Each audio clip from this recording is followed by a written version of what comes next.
Hey, everybody, welcome to Wealth Rewired. I'm Billie Robinson and I'm your host on this episode.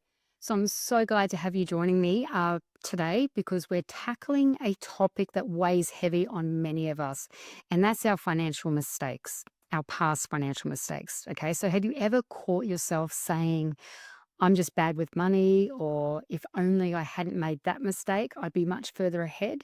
Look, trust me, you're not alone. Okay. So financial regret can actually feel like a ball and chain and it's dragging us down. Okay. But the thing here is your financial past doesn't actually define your financial future. So just say that with me. My past does not define my future. Okay, so today we're going to break those chains together. By the end of this episode, you're going to actually learn why we hold on to financial mistakes, how that baggage actually affects our future, and practical steps to let it go. And then stay tuned at the end because I'm going to walk you through a powerful guided affirmation that's going to help you rewrite your money story. So grab a cup of tea, your journal, or just your earbuds, and we can get started. So let's start with the big question. Why do we actually cling to our financial mistakes? Okay, first, there's guilt. Okay, where the guilt shows up when we actually think that we should have known better. Okay, I should have saved more, I should have invested differently.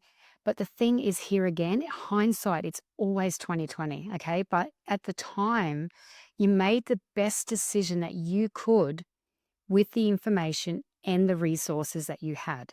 Okay. Then we have what's is shame. That's the next one. So shame isn't just about the mistake. It's actually about attaching that mistake to your identity. Okay. You believe I failed, so I must be a failure. But just let me stop you right there. Okay. You are not your mistakes. So repeat that after me. I am not my mistakes. I am capable of growth and change. Cool. Okay. And then lastly, we have fear. So fear convinces us that if we've failed once, we will fail again. Okay. It keeps us stuck in that analysis paralysis. So if you've ever avoided making a financial decision because you were afraid of messing up again, have you? So if so, you're letting your past control your present. Okay, and the first step to releasing this hold is awareness. Okay, so recognize that these emotions, this guilt, this shame, and fear, they're normal, but they're not permanent. Okay, they're like clouds basically just passing through your mind, and you don't have to let them take up residence there. So then let's just talk about then the cost of holding on to your financial baggage. And no, I don't just mean the emotional toll. I mean, it's real money that we're talking about here. So when you're stuck in fear and in guilt, you're less likely to take financial risks, even the calculated ones. So for example, if you missed an opportunity to invest in something promising because your past told you, what if I lose money again? Or maybe you're overcompensating, saving every cent just and never actually enjoying your money because you're afraid of repeating that spending mistake that you've done in the past. Okay. This scarcity mindset, it actually can lead you to burnout and it can definitely lead you to resentment. So let me share a story. Okay. One of our clients, Sarah, she had a financial failure when her first business didn't work out. So for years, she was avoiding starting anything new because she was afraid of failing again. But what we did is we worked out together that she realized her first business wasn't actually a failure, it was her training ground. Okay, so today she's actually running a successful coaching business. And guess what? She actually uses those lessons from her failure to help her clients avoid the same mistakes. So the takeaway here is your past doesn't have to hold you back. In fact, it can be your secret weapon if you let it. So let's, I don't know, roll up our sleeves and do some work. So here are three powerful steps that you can actually do to let go of your financial mistakes and actually start fresh. So step number one is to reframe the mistake as a lesson.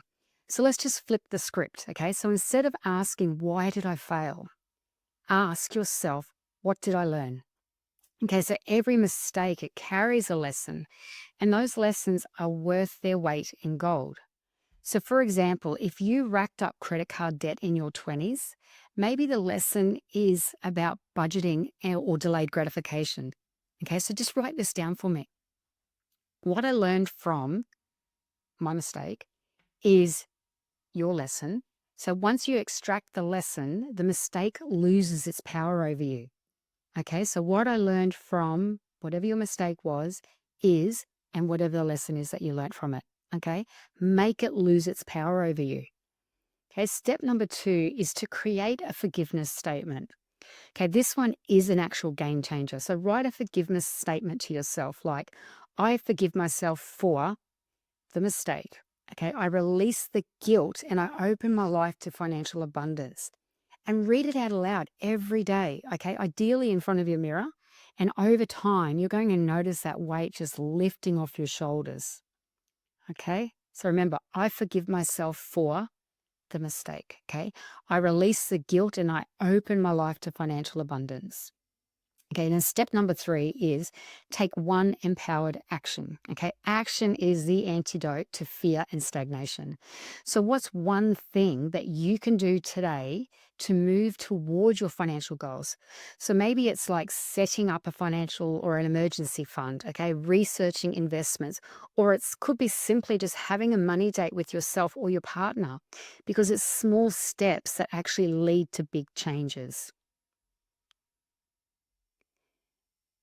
So, before we wrap up, I want to guide you through a quick affirmation and visualization exercise. And please don't do this if you're driving or you're working, okay? Just take note of it and do it when you are safe to do so.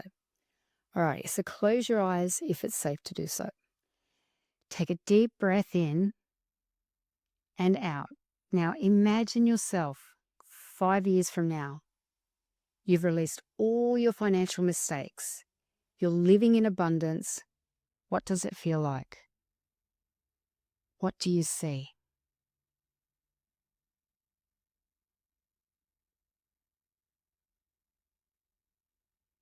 Now repeat after me. I release my financial mistakes from the past. I forgive myself for any choices that didn't serve me. Okay, I'm open to receiving abundance. I trust myself to make empowered financial decisions. Just let those words settle upon you now. Now take a deep breath in and release. Okay, and when you're ready, you can open your eyes and you can carry that energy with you into your day. So, thank you so much for spending the time with me today. Just remember, okay, your past is just a chapter. It's not the whole story. So every day that you actually have the chance to write, every day you have the chance to write a new one. So thanks again. And if you found this episode helpful, please share it with someone who might need to hear it. And don't forget to subscribe and leave a review because it actually helps us reach more amazing people like you. So until next time, keep growing, keep learning, keep thriving. You've got this. See you next time.